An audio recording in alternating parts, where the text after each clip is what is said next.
Hello friends, இன்னைக்கு வீடியோவில் நம்ம என்ன பார்க்க போகிறோம்னா இன்டர்நேஷ்னல் ஆர்கனைசேஷன் அதோட ஹெட் குவார்ட்டர்ஸ் தான் பார்க்க போகிறோம்.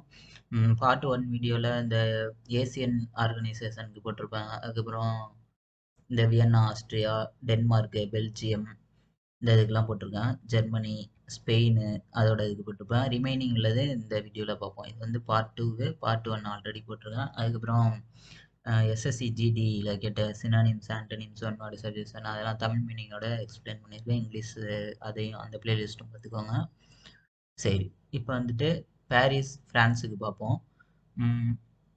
இதில் வந்துட்டு பாரிஸ் ஃப்ரான்ஸில் 3 இது இருக்குது. என்னென்ன அப்படின்னா இந்த யுனெஸ்கோ, அது நம்மளுக்கு அதனால் யுனெஸ்கோவை மட்டும் நான் அண்டர்லைன் பண்ணுறேன். இதில் வந்துட்டு organisation of economic cooperation and development அப்படின்றது. எக்கனாமிக் கோஆப்ரேஷன் அண்ட் டெவலப்மெண்ட் இதை மட்டும் ஞாபகம் வச்சுக்கோங்க.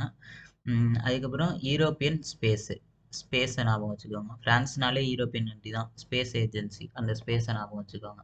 இப்போ வந்துட்டு பாரிஸ் ஃப்ரான்ஸு, ஓகேவா? இதுதான். இப்போ இதை 3த்தை நம்ம எக்ஸாமில் கேட்டுட்டாங்கன்னா இதோட ஹெட் குவார்ட்டர்ஸ் இதுதான் மறக்காத அளவுக்கு ஒரு கீவேர்டு ஏதாவது வச்சுக்கணும்.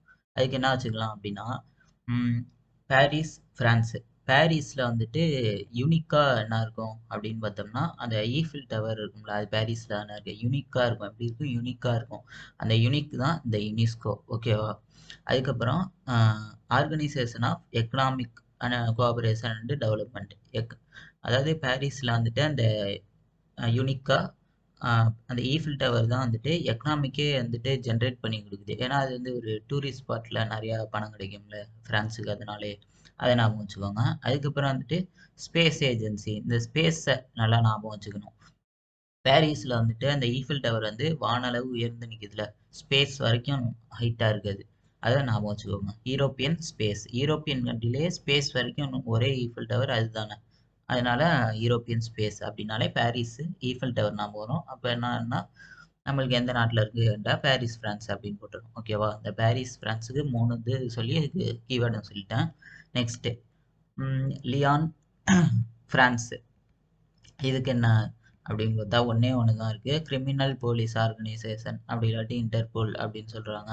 நம்ம பொதுவாகவே நம்ம தமிழ்நாடு போலீஸ் எப்படி சிங்கம், லயன் அந்த மாதிரி இருப்பாங்கல்ல, அது மாதிரி இன்டர்நேஷ்னல் வேர்ல்டு லெவலில் பார்த்தா ஃப்ரான்ஸ் போலீஸ் தான் வந்துட்டு நல்லா அறிவாக இருப்பாங்க அப்படின்னு பொதுவாகவே சொல்லுவாங்களே. ஃப்ரான்ஸ் போலீஸ் வந்துட்டு நல்லா டேலண்ட்டாக இருப்பாங்கன்னு சொல்லுவாங்க. அதனால கிரிமினலை வந்துட்டு போலீஸ் பிடிக்கிறதுல அவங்க ஸ்பெஷலிஸ்ட்டு அப்படின்னு ஞாபகம் வச்சுக்கோங்க. கிரிமினல் போலீஸ் ஆர்கனைசேஷன்னாலே உங்களுக்கு ஃப்ரான்ஸ் ஞாபகம் வரும். எங்கே இருக்குது அப்படின்னா லியான், சிங்கம் மாதிரி இருப்பாங்க, சிங்கம் போலீஸ் மாதிரி அப்படின்னு ஞாபகம் வச்சுக்கோங்க.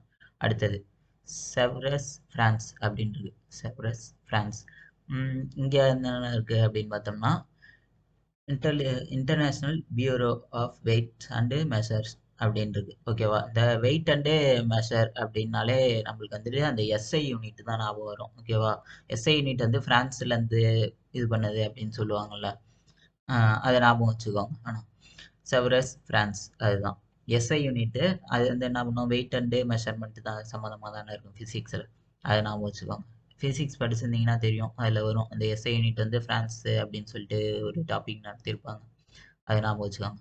செவரஸ் அப்படின்னா செவரல் மெஷர்மெண்ட்டை அளக்கிறதுக்கு எஸ்ஐ யூனிட் யூஸ் ஆகுது அப்படின்னு ஞாபகம் வச்சுக்கோங்க. வெயிட் அண்டு மெஷர்ஸ்னாலே ஃப்ரான்ஸ், செவரஸ்.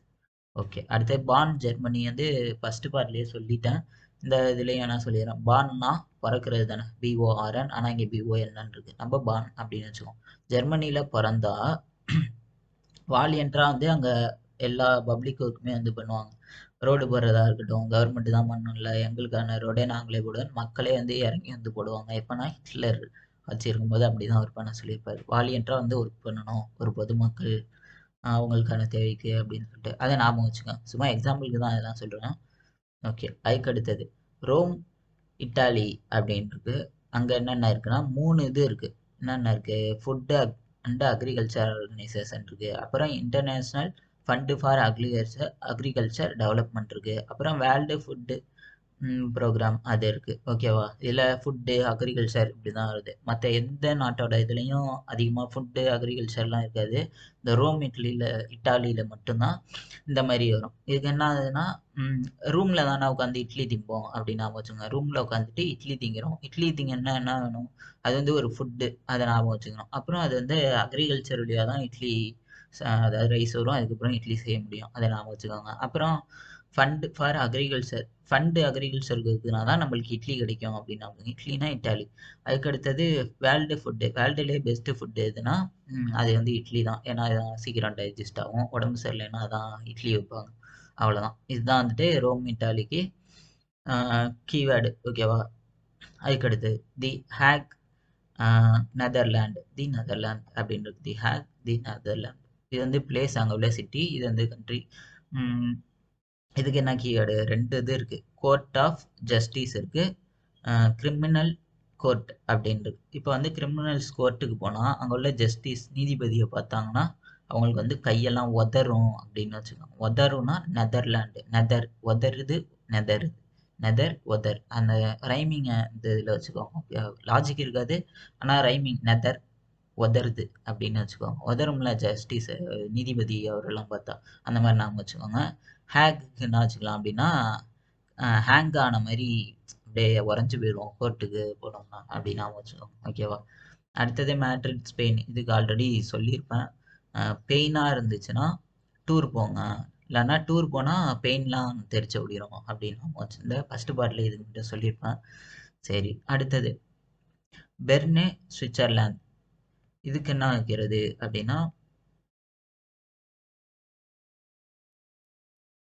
அதாவது பெரிய இதுவும் வந்து ஃபர்ஸ்ட் பார்ட்லயே சொல்லியிருக்கேன்னு நினைக்கிறேன். பெரிய பெரிய ஆளுங்கலாம், பெர்னேனா பெரிய பெரிய, ஓகேவா?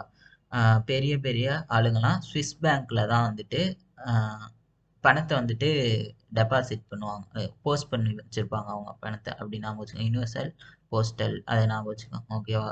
பெரினேனா பெரிய பெரிய ஆளுங்க, பெரிய பெரிய தலைங்க தான் வந்து ஸ்விஸ் பேங்க்ல வந்து, அதாவது யூனிவர்சல் போஸ்ட், இந்த நாடு ஃபுல்லாக உள்ள எல்லாருமே அங்கே தான் வந்து பணத்தை போஸ்ட் பண்ணுவாங்க. அந்த மாதிரி ஞாபகம் வச்சுக்கோங்க. ஓகேவா? பெரிய பெரிய ஆளுங்க ஸ்விஸ் பேங்க்ல வந்து போஸ்ட் பண்ணுவாங்க மணியை அப்படின்னு. எப்படின்னா யூனிவர்சல், வேர்ல்டில் உள்ள எல்லாரும் வந்துமே அங்கே தான் பண்ணுவாங்க அப்படின்னு சொல்லுவாங்க. அதை ஞாபகம் வச்சுக்கோங்க. ஓகேவா? அதுக்கு எப்படி இருக்கு ஃபர்ஸ்ட் பார்ட்ல வச்சிருந்தான்னு தெரியல, அங்கே வந்துச்சு. ஆனால் இப்படி தான் அதுக்கு ஞாபகம் வச்சுக்கோங்க. அது ஈஸியாக தான் இருக்கும். அடுத்தது ஓகே, லுசன்னே சுவிட்சர்லாந்து. இதுக்கு என்ன அப்படின்னு கேட்டிங்கன்னா, அதாவது சுவிட்சர்லாந்தில் வந்துட்டு 3 இதுவுமே இருக்குது. அதாவது இந்த பாக்ஸிங்கு, ஹாக்கி, ஒலிம்பிக்கு, இந்த மாதிரி ஸ்போர்ட்ஸ் ரிலேட்டடான எல்லாமே இருக்குது. ஓகேவா? சுவிட்சர்லாந்துனாலே பெரிய பெரிய தலைங்க தான் அங்கே வந்துட்டு பேங்க்கில் டெபாசிட் பண்ணியிருப்பாங்க அப்படின்னு அந்த பெர்னே சுவிட்சர்லாந்துக்கு சொல்லியிருந்தேன்ல, போஸ்டல் யூனியனுக்கு. அந்த மாதிரி இதுவும் வந்துட்டு ஒலிம்பிக், இதெல்லாம் பெரிய பெரிய ஆளுங்க தானே ஒலிம்பிக் கேம்ஸ்லாம் விளையாடுவாங்க. அதை ஞாபகம் வச்சுக்கோங்க. அடுத்தது பாக்ஸிங்கு, ஹாக்கி, இது எல்லாமே கேம்ஸ் ரிலேட்டடாக, இது எல்லாமே சுவிட்சர்லாந்து. ஓகேவா? அதுக்கு அடுத்தது கிளாண்ட் சுவிட்சர்லாந்து. அதாவது இது வந்து world wide fund for nature அப்படின்னு இருக்கு. வேர்ல்டு வைடு ஃபண்டு எங்கே வரும்னா ஸ்விஸ் பேங்க்குக்கு தான் வரும் அப்படின்னு ஞாபகம் வச்சுக்கோங்க. ஓகேவா? ஸ்விஸ் பேங்க்ல தானே வந்து டெபாசிட் பண்ணுவாங்க பெரிய பெரிய ஆளுங்க. வேர்ல்டு வைடு ஃபண்ட் வந்து எங்கே வந்து விழுகும் கடைசியில் அப்படின்னா சுவிட்சர்லாந்து விழுவும். எதுக்காகனா அவங்க லேண்டு வாங்கி போடுறதுக்காக பணத்தை வாங்கி வச்சுப்பாங்க. லேண்டுனா கிளாண்டு. ஓகேவா? ஓகே. இந்த வீடியோவில் இது வரைக்கும் போதும். நெக்ஸ்ட் வீடியோவில் ரிமைனிங் உள்ளதுக்கு பார்ப்போம். Thank you friends.